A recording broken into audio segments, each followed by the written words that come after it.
All right, we have started streaming. Woo! Actually, I do want to check to make sure that this thing is actually going. I assume that this is working. I mentioned before that YouTube changed their live streaming algorithm or their live streaming interface, so I'm not always entirely certain if these things are up and live. It looks like YouTube is having a little bit of trouble. There we go. Looks like we're up and live. All right, guys, thank you for joining me yet again for another lunchtime live stream where I hang out, I talk about whatever topic comes to the top of my mind. Sometimes it's about food, sometimes it's about fitness, sometimes it's about something random.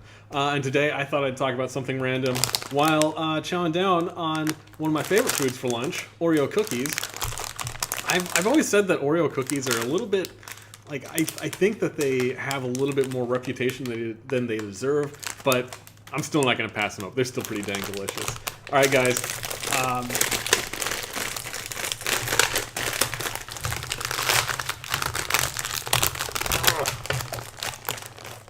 on. Let me get this thing open. There we go. A nice bag of Oreos open for me. All right, guys, I hope you have something delicious to snack on, because this is going to be my lunch. I don't know about you guys, but of course, you got to keep the calories coming in, especially if you're a really active person like myself. So it's always good to, keep the blood sugar up, make sure that you can think with a nice sharp brain, and that you're not dragging in the middle of the day. Oh my gosh. Personally, I have always liked the golden Oreos a little bit more than the original Oreos. Both of them are pretty good, but I do like that kind of like vanilla flavored cookie. Nice crunch, and of course with a bunch of milk. Always delicious. So as per usual, I mean, I'm still working from home. We got the COVID-19 pandemic going on where everybody, or most people, I shouldn't say most people, where a lot of people are stuck at home. Not too many people are going out, just a lack of social function. So it's always great to hang out with you guys for lunch, get a little bit of that like social interaction with people on the internet. Always cool to see you guys. If you do have any questions, any comments, whatever, please drop them in the chat. I always love to see what you guys have to say. I always love to see how you guys are doing, not just talk about myself the entire time, even though that's basically what these things are about, isn't it? Like, it's my YouTube channel, so I guess people probably tune in to see me. And by the way, if you didn't catch it over the weekend, I did publish my latest challenge where I consumed something like 250, was it 250, 270 Chips Ahoy cookies, something like that? I don't know. I consumed a lot of Chips Ahoy cookies, so if you haven't checked it out, please do check it out. I had a lot of fun shooting it. I think I pushed myself to a new limit. Like, I ate so many of those gosh dang cookies. My stomach was very full. And I'm glad that it seems like people are enjoying it. Lots of comments on there. It seems like people are really liking the challenges. So I'm going to try to keep those coming, even if they're not going to be quite as frequent as they used to be. Like I said, I'm doing my best, but without a lot of restaurants that are open, offering their usual challenges, it is a little bit difficult. But I know some people really prefer those kind of pre-recorded challenges, so don't worry, I'm going to keep on doing those. I'm going to keep those coming just as much as I can, basically. All right, guys, so I've talked a little bit in the past about these things called logical fallacies, which I always thought was kind of fascinating. It's like, so a little bit of backstory about Aristotle's logical fallacies. Aristotle, of course, he was a really smart guy in, I don't know, old-timey times. You know what? I've got the internet open. Let me see. When was Aristotle alive? So Aristotle, let me pop this up. Just a quick internet search. Looks like Aristotle was a Greek philosopher in the 3rd century BC. So he's quite old. And he's very famous for being a big part of common, customary, practical philosophy, logic. He was a very smart guy. And in fact, one of the things that he did was he would debate. And he was a very famous debater back in his time. And people would travel from all around the world to debate Aristotle on various topics. And one of the things that Aristotle would do is he would have these 13 logical fallacies, which are basically like the roots of bad arguments that really sound logical, but actually, if you really examine them, don't make a whole lot of sense. If you pick them apart, then it's really easy to tell that they're wrong. And of course, it's using pure logic, pure thought, taking emotion basically out of the logical fallacies and out of the debate. And any time any of his debate opponents would make one of these logical fallacies, he would just stop it right there and say, oh, look at that. I mean, clearly you don't know what you're talking about. Therefore, I've won the debate, basically. So he's kind of famous for this. I think he's probably a little bit more well-known today for being a philosopher. But I think it is kind of interesting to see this. So when he was debating, he did have 13 philosophies. I believe they're published in a book. Maybe it's probably translated from something that he wrote way back in the day. And we'll see if I can get through most of these. Maybe just like the really interesting ones.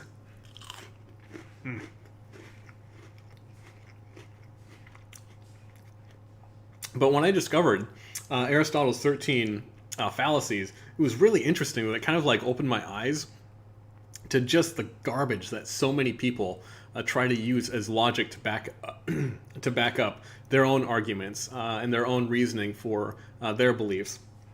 And some of these are so common in political debates. It is mind-boggling. Like all of a sudden, after I became familiar with these, all of a sudden just like I realized just how much bullshit so many people were slinging.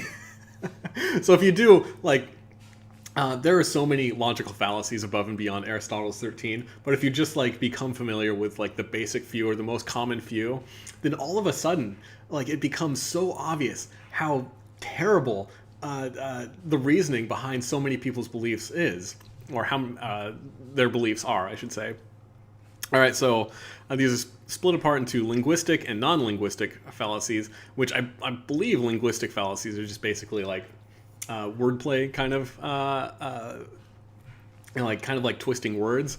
And yeah, I'll try to hit most of these. Just spend like a minute or two. This is a pretty cool website. It's called changingminds.org, where you can look up all kinds of logical fallacies. Like I said, not just the 13 that are associated with Aristotle, but lots of logical fallacies. It's very interesting. And in fact, I've noticed a parallel between the logical fallacies and like, oh gosh, what's the right word to say? Like traditional logic, or classical logic, I should say, like you might learn in a high-level mathematics class or a high-level logic class. And, that's the kind of mindset that's really conducive to being a computer programmer and an engineer. So I found that, like, my mind kind of grokked these pretty quickly, but I don't know if it's something that would be a little bit,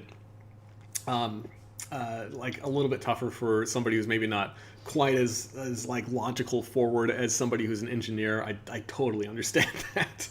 I know that my mind and the mind of most engineers are a little bit different from the majority of the people out there. And that is mostly to my detriment. So I'm not going to say that I'm better than anybody else because of my strange like mind that is locked into just thinking about things logically.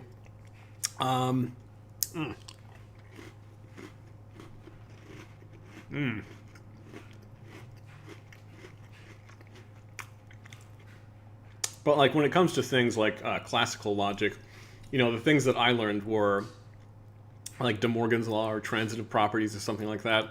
And I did actually see a lot of that kind of classical logic in some of Aristotle's fallacies.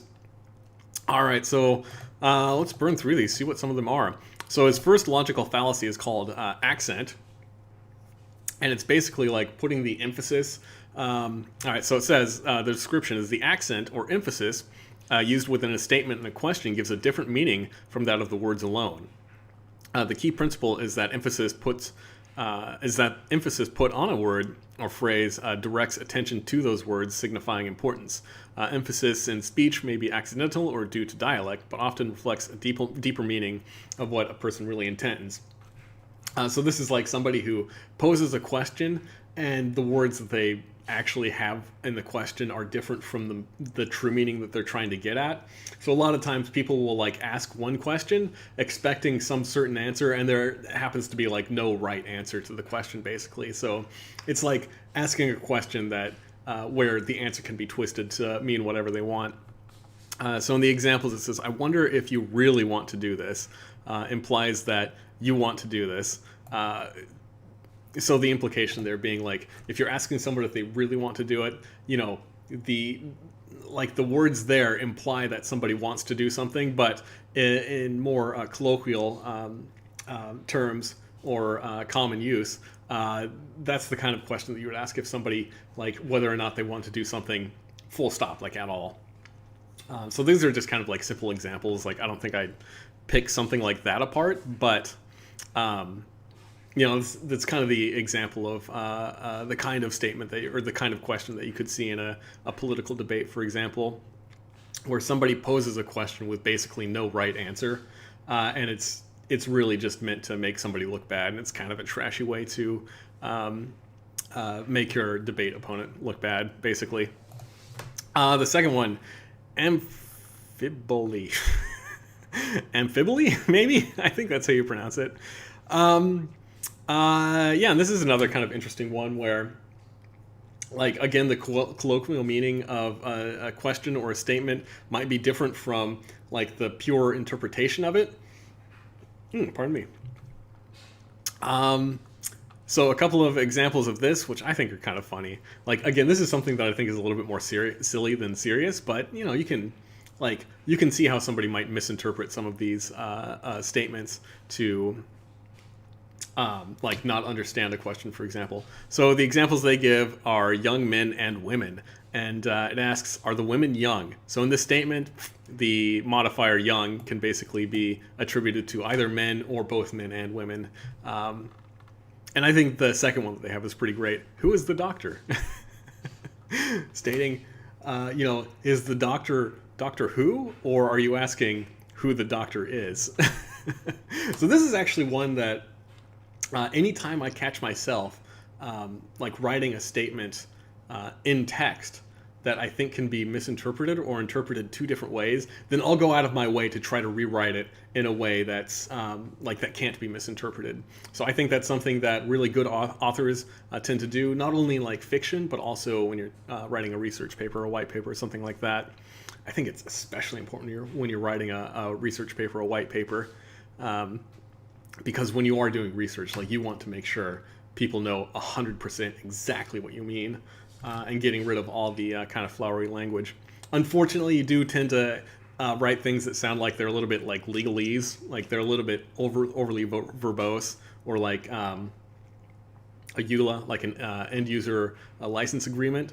If you use this too much, if you just like completely get rid of all colloquial terms and all colloquialisms in your writing, but you know, I think contextually, if you were debating somebody on a serious topic, or watching a debate on a serious topic, then it would be a good idea to just like avoid some of those ambiguous statements. All right.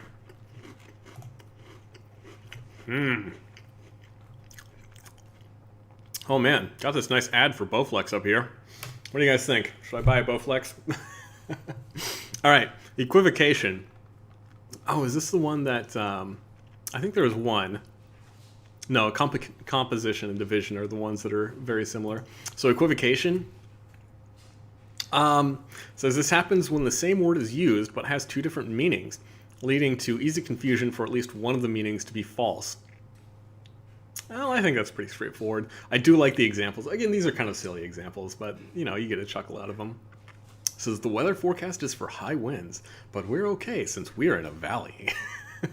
It's like, I think you kind of missed the point there. Again, I think this is one where, like, the colloquial way where you might interpret this kind of logical fallacy is just missing the point. Or, again, taking this is a little bit like turning a phrase that means one thing or that is in general use for one meaning, but it could also mean something else if it were interpreted literally or something along those lines. The second one, the honey is set on the table. What does that mean? Oh, I see. So it's saying like, if you have somebody saying that the honey is set on the table, it could mean that like somebody set the table and there's honey on it or something like that. Like somebody just put honey on the table for use in a meal. Or it could mean that there's honey on the table and it's all frozen up and set in a block of crystallized honey. I guess that's what it means. I don't know about a cut above the rest. Like, I guess that's something about cut.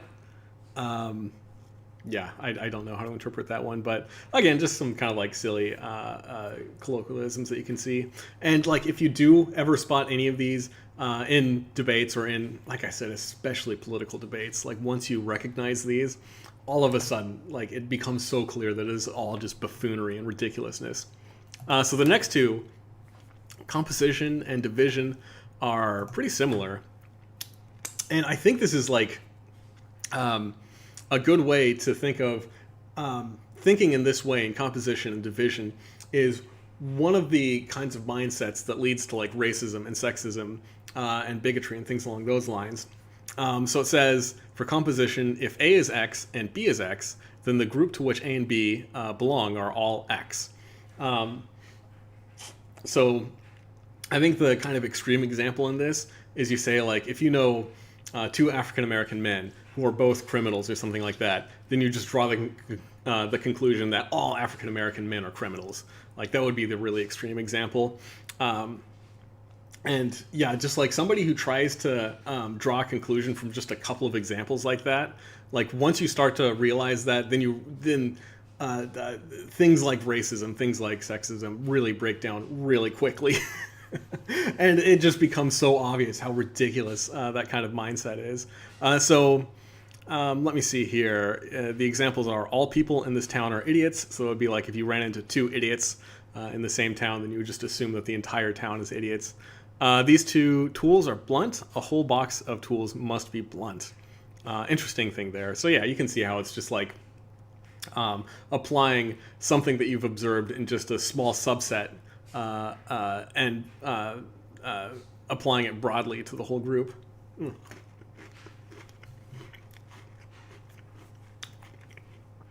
You know, I just thought of another example of this, is the example of the black swan, where, you know, there was originally an idea put out there, a very famous idea, that all swans were white, which is something that, you know, if you look at a swan, most swans are white. And everybody assumed that was always true. But then all of a sudden, this species of black swans were discovered, and it just blew that out of the water. So it's just another example of how you can try to draw conclusions from a subset of data and end up being wrong. So you can try to draw some like inferences or something along those lines, but trying to apply something broadly across a whole group of people. Yeah, if somebody does that, then clearly they don't know what they're talking about. I guess one important thing to put there is that if you try to draw correlation, that's not good. But if you do draw causation, then, you know, it makes a little bit more sense. So it is good to like think about the context of composition that way. So division is very similar. It says if X has characteristic Y and P is part of X, so it also has characteristic Y. Yeah, I guess I can see how that works. So the examples that they have are, so they say the general assumption is that parts of a system all have the same characteristics of the whole system. Again, this is like the generalization term of saying, oh, if somebody is of a certain race, then they must have some attribute that is associated with that specific race. Or if somebody is, if you say that like, oh, all women are bad at math, and you come up to a woman and you just assume she's bad at math, that would be an example of this kind of logical fallacy. When in fact, that woman may be very good at math. I've met many women, believe it or not, in being an engineer. Just about all women engineers are spectacular at math. So, Some of the examples they give: Welsh people speak Welsh. You are Welsh, therefore you can speak Welsh. I think that example is actually kind of poking fun at the Welsh language itself, because it is kind of a strange language. Let's see. Cars go fast. A seat is a part of a car, therefore seats go fast. Interesting. Or the last one really strikes true with me is you work at Hewlett Packard, which makes computers, therefore you can make a computer.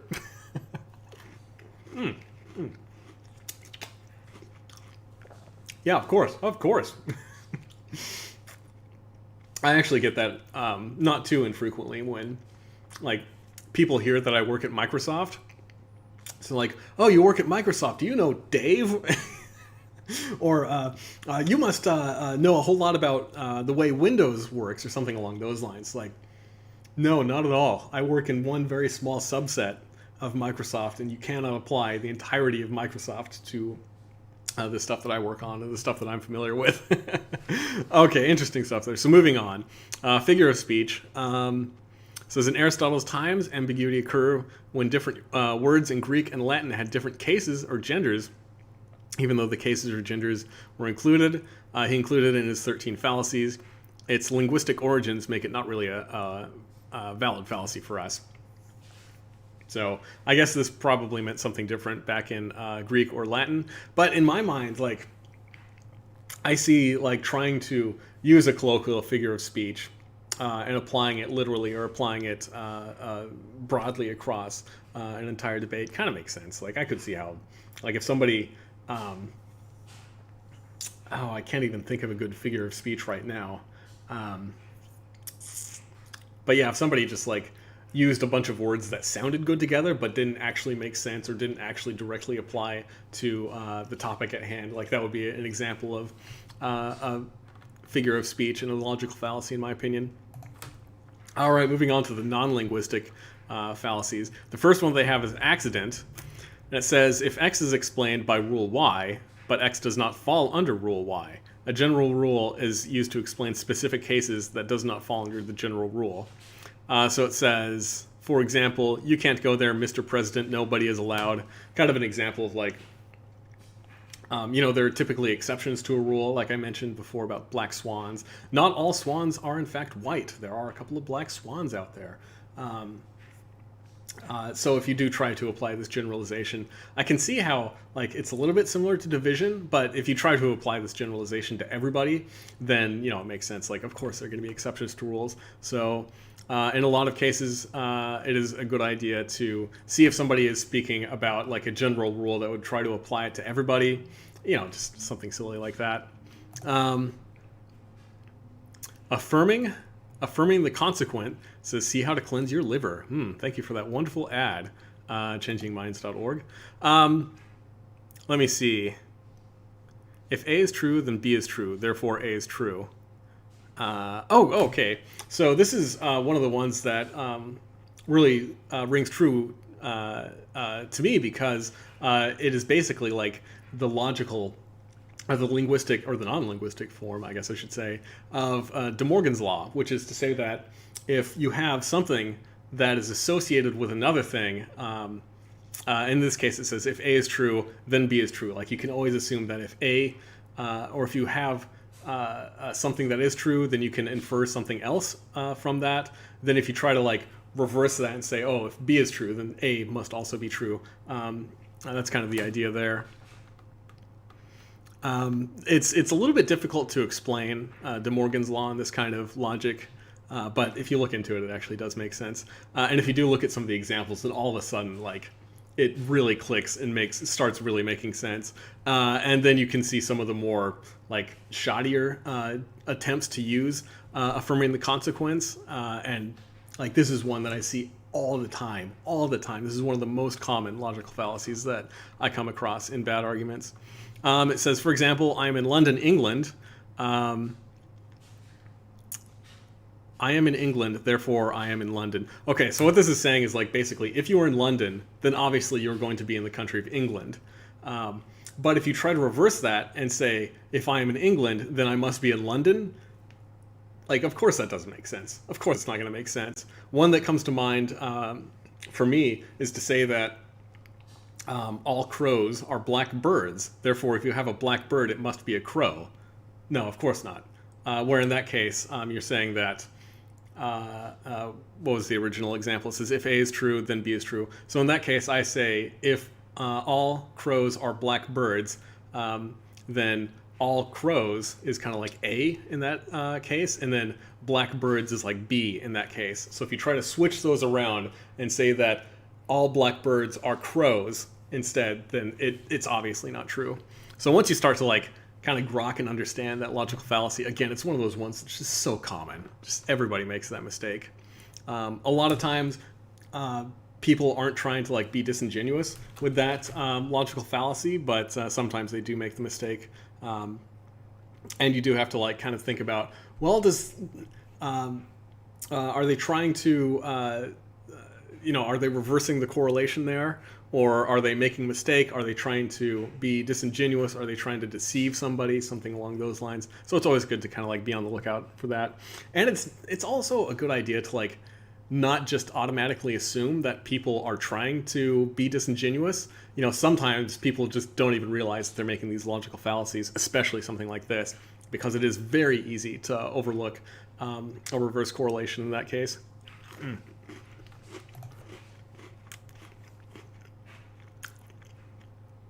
In a certain respect and simply. Okay, so description. A is an attribute of B, so A is an attribute of C. I am not sure what that means. Take an attribute that is bound to a certain area and assume that it can be applied to a wider domain that was than was originally intended. Ooh, that actually does make sense. I see this all the time in like clickbait articles, actually. Okay, so let's see here. A dog has white teeth, so the dog is white. Or there is money in my pocket, so there is always money in my pocket. So the way, if I'm understanding this correctly, the way that this comes up a lot, especially in like clickbait articles, is some writer or something for some clickbaity website, pick your poison, Huffington Post, BuzzFeed, to name a few. Anyway, is they'll look at like a scientific research study that applies to a certain subset of people, and then they'll try to like apply that kind of advice or that the results to people at large. For example, they say that like you might have a research study of extremely obese people and the way that their body reacts to fasting, to just not eating for extended periods of time. And you see that, fasting for these people may be healthy in a lot of respects. They may, lose weight, may have reduced inflammation markers, may have reduced, better biomarkers like reduced blood pressure, reduced resting heart rate, things along those lines that make them healthy. So it's like trying to draw a conclusion, the people in this certain research group really benefited from extended periods of fasting, therefore everybody would benefit from an extended period of fasting, right? Well, no, of course not. There's some people out there who, are a healthy weight, who may even be like unhealthily underweight, who would certainly not benefit from an extended period of fasting. So again, like this is one of those ones, if I'm understanding it correctly, this is one of those ones that like once you understand it, all of a sudden, clickbait, you become immune to clickbait basically, instead of like believing the nonsense that you see in or that you read on the internet or that you hear in local news. Just like you completely understand that it is all nonsense.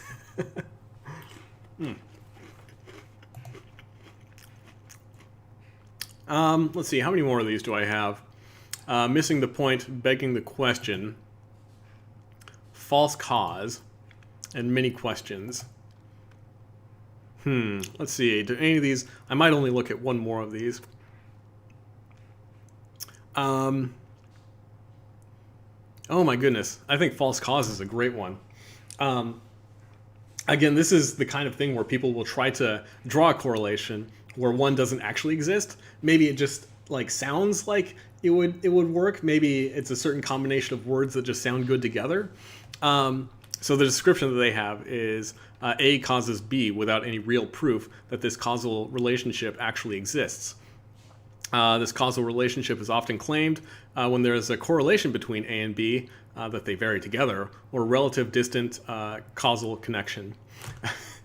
So this is another one that I think is like a great example of conspiracy theories, or people trying to like poo-poo certain aspects of new technology or changing times or something along those lines. So the one that comes up in my mind immediately right off the bat is a lot of people thought that 5G and 5G towers and the new cellular network system in towers was causing COVID-19.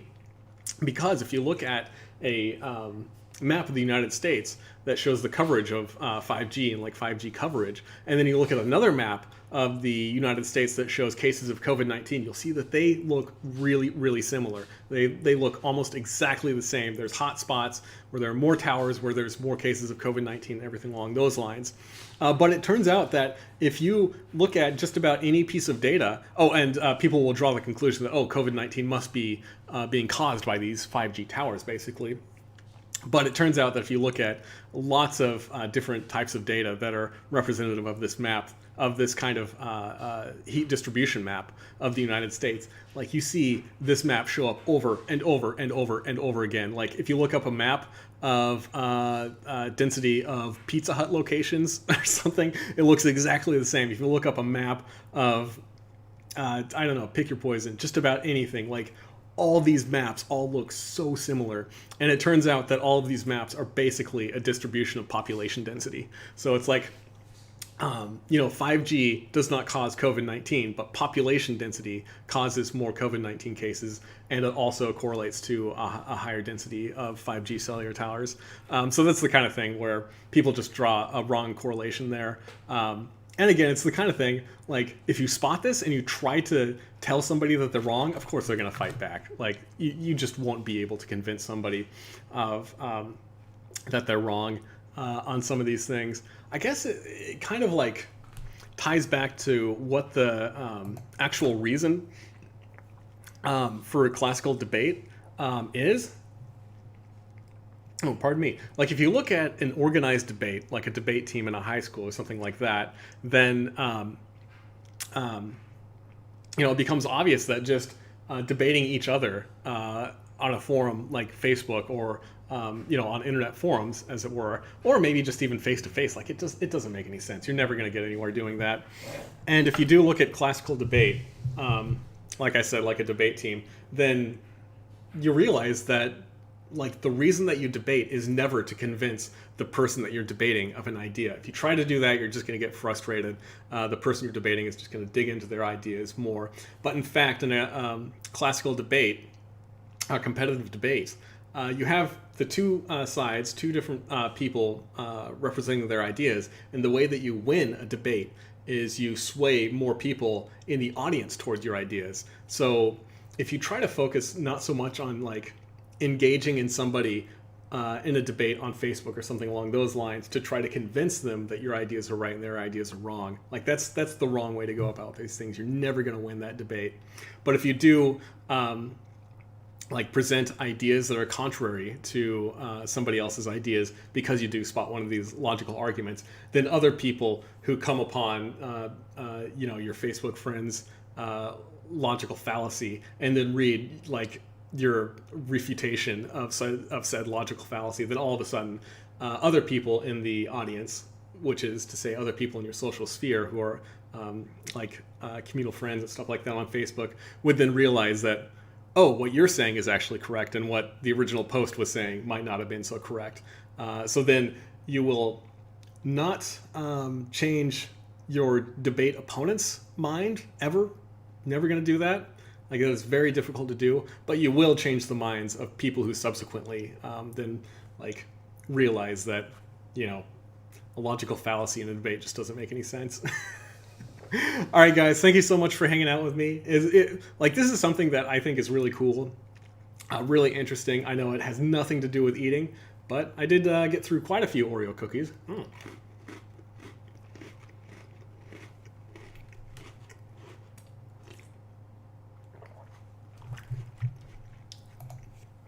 Looks like there's not too much going on in the chat, so I didn't. I haven't been watching the chat too much. But AJ, thank you for coming, showing up. Always good to see you, man. Says, hey Steve, how's it going? I'm doing great, thank you. And it's always cool to get to talk with everybody, blast my ideas out on the internet. Whoa. Says all those golden Oreos are good, so everything is a golden Oreo. Lol. I think you got it, man. You got me. That is perfect logic right there. I love it. Yeah, so I hope you guys found this interesting. If not, maybe you just found it entertaining to watch me eat Oreos for lunch, because I don't know, people like to see me eat sugary stuff with lots of calories. So.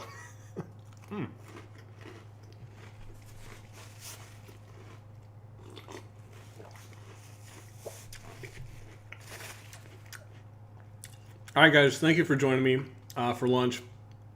I hope you guys learned something. Maybe you found it interesting. Maybe you found it entertaining. Whatever it is, it's always cool to talk with you guys. I'm going to come back on Wednesday afternoon. So until then, peace out. You guys have a good one. Stay healthy, stay happy, all those good things. And I'll see you guys on Wednesday.